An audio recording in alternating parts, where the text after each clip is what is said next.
Hər o dərsə gedəndə getdim onunla mən də.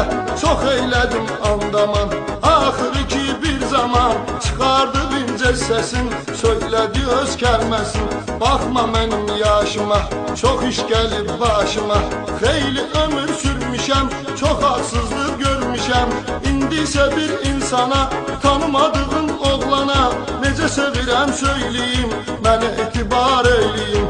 Özüm fikirləşkinəm, məni başa düşkünəm. Söylədi öz sözlərin, süzdürərək gözlərin.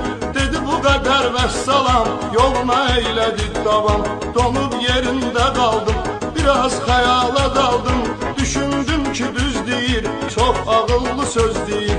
Daha dalınca getməyim, çox onu incitməyim.